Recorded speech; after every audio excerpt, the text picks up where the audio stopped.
Salut! Alors, j'ai fait un sondage la dernière fois sur mon compte Instagram. Vous avez décidé que je fasse une vidéo sur mon accouchement. Je compte en faire une puisque ça m'intéressait vraiment de vous raconter une histoire de ma vie qui a été la plus importante de toute mon existence. Ça me fait plaisir que vous ayez voulu que je fasse cette vidéo. Donc du coup, j'espère que cette vidéo va vous plaire et je vous laisse avec la suite. J'ai préparé un carnet où j'ai écrit tout ce qu'il fallait que je dise. J'ai tout noté et donc on va commencer tout de suite. Pour commencer, j'ai appris que j'étais enceinte le 9 juillet 2019. J'ai fait un test de grossesse puisque j'avais des doutes. Du coup, je ne voulais pas... C'était pas prévu que je tombe enceinte et du coup, je voulais pas me faire de fausses idées. Donc je me suis dit, je vais me faire un test de grossesse et puis voilà, ça va me prouver que je suis pas du tout enceinte. Et là, pas du tout. Ça l'a annoncé positif.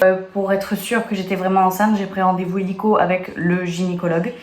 Et 2 semaines plus tard, je suis allée au gynécologue et j'ai appris que j'étais donc enceinte de 2 mois. Il me restait 4 semaines pour choisir si je voulais la garder ou pas.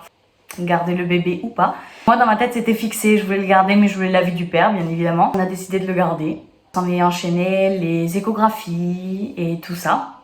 C'était vraiment génial, mais il y a eu des petits couacs qui ne sont pas des gros couacs, mais j'avais fait un diabète, enfin pas un diabète gestationnel, je suis diabétique de base et en fait tout simplement mon diabète s'est révélé être dangereux pour mon bébé, donc du coup il fallait que je traite ce diabète là avec de l'insuline et une prise constante de mes glycémies. Ça a été au début très compliqué. C'est ça qui m'a un peu dérangée dans ma grossesse, mais ça n'a pas été le pire. J'ai fait à la lettre ce qu'on me demandait. Ça a été très compliqué à des moments, puisque j'ai eu des problèmes de famille entre-temps, tout ça. C'est vrai que ça n'a pas été tous les jours facile, mais jusqu'à la fin de ma grossesse, j'ai dû me piquer à l'insuline 4 fois par jour. Je vous laisse vous renseigner sur ce point-là, je ne veux pas m'attarder dessus, puisqu'il y a des choses bien plus jolies à dire. J'ai dû me piquer à l'insuline pendant 8 mois, enfin 7 mois et demi. Donc ça a été...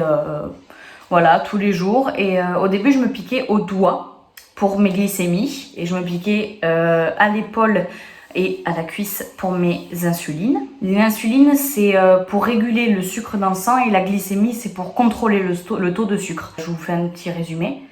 J'ai fait ça. Et après, j'en avais marre de me piquer au doigt. Je trouvais ça vraiment... c'était vraiment quelque chose qui m'insupportait. Encore l'insuline, ça va. Je savais que c'était vraiment pour traiter mon enfant et que pour ne pas le mettre en danger. Puisqu'il se pouvait que ma fille réagisse au diabète. Et du coup, ce qui a été le cas. Elle a réagi au diabète et donc a été un très gros bébé.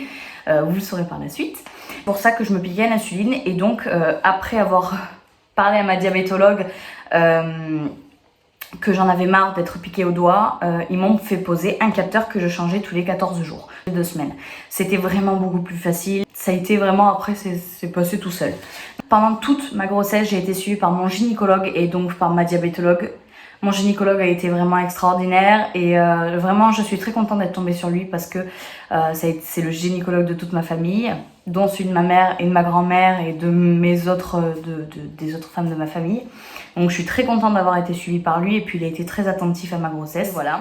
Donc voilà. Ensuite, on a appris un peu plus tard qu'aux 4 mois, puisqu'elle ne voulait pas se montrer. Donc on a appris aux 6 mois. C'est ça. À l'échographie de 6 mois, on a appris que c'était une petite fille. C'était vraiment un grand plaisir que ce soit une fille, puisque beaucoup de gens de notre famille voulaient que ce soit une fille, dont nous, ce qui est le plus important. Mais ça a été vraiment une annonce vraiment trop belle. Donc voilà pourquoi cet enfant rose, puisque je tombe dans la chambre de ma fille. Maintenant, passons à l'accouchement pur et dur. Donc, je suis arrivée à l'hôpital le 25 février 2020, tout simplement puisque moi, c'était une césarienne programmée, puisqu'il estimait mon bébé autour des 4 kilos. 4 kilos, 4 kilos 100. C'est pour ça qu'ils m'ont programmé une césarienne pour ne pas avoir de danger par rapport à mon diabète. J'étais vraiment stressée puisque je savais ce qui allait m'arriver, j'allais avoir une césarienne et j'avais vraiment peur puisque je m'étais fait l'idée d'accoucher à la naturelle sans même la péridurale. Donc c'est vrai que j'étais comme ça. Le dernier mois de suivi, je faisais 3 monitorings par semaine et une échographie par semaine. Donc c'était énorme, mais c'était comme ça, c'était pour contrôler mon bébé puisque il y avait des risques. J'ai fait un monitoring de contrôle la veille et je passais au bloc le 26 février au matin à 8 h. C'était vraiment stressant. Mon chéri est resté avec moi la veille et tout le séjour à l'hôpital.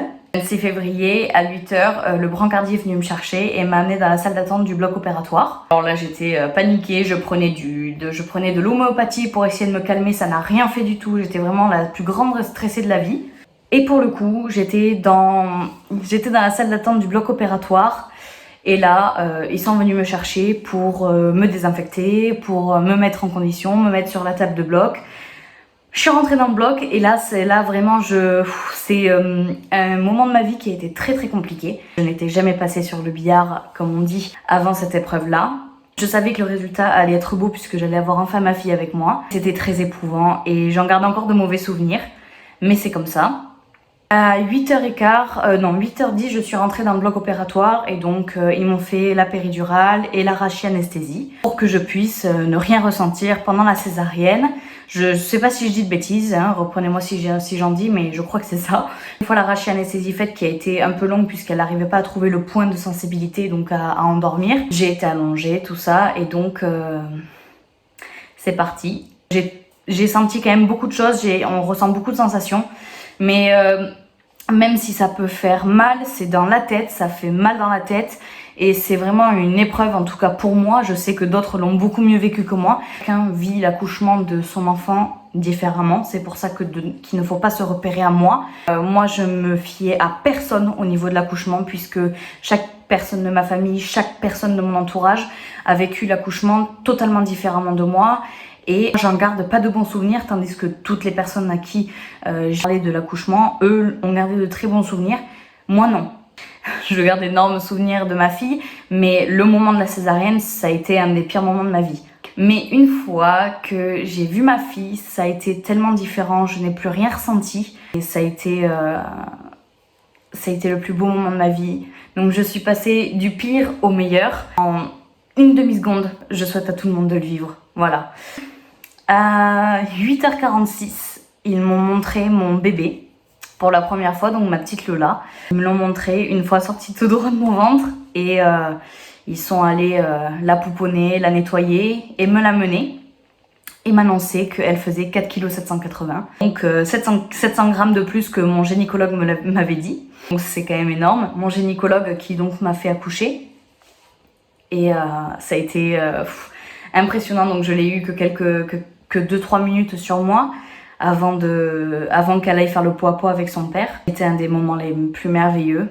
Donc ensuite je suis restée 2 heures en salle de réveil, 2h30 même, puisque j'ai eu un problème, je perdais beaucoup de sang. Et j'avais perdu beaucoup de sang pendant mon accouchement, pendant la césarienne. Au début j'avais pas peur puisque la seule chose qui m'intéressait c'était vraiment de retrouver ma fille. J'avais que ça en tête. Ouais, qu'on me dise que je perdais beaucoup trop de sang, ils me disaient de pas m'inquiéter, mais je disais mais je m'en fous, je veux juste retrouver ma fille, c'est tout, c'est le principal. Après j'ai retrouvé mon chéri, ma fille, et ma belle-mère et ma belle-sœur qui étaient venues avec moi, enfin qui étaient venues avec mon chéri pour voir notre petite princesse. Et donc s'en est suivi un séjour de 6 jours. C'est compliqué à dire, un séjour de 6 jours. Donc à l'hôpital où tous les matins j'avais une piqûre d'anticoagulant parce que je prenais des antidouleurs, machin chouette. Et le lendemain de mon accouchement, j'ai eu 2 transfusions de sang. Tout simplement parce que j'avais perdu tellement de sang que j'avais les hémoglobines beaucoup trop basses. C'est pour ça que j'ai eu 2 transfusions de sang. Bon, ça n'a pas été le plus compliqué, hein, on va dire. J'avais des prises de sang vraiment très régulièrement et c'était vraiment très compliqué. Mais bon, c'est comme ça, c'est la joie et la non-joie de l'accouchement.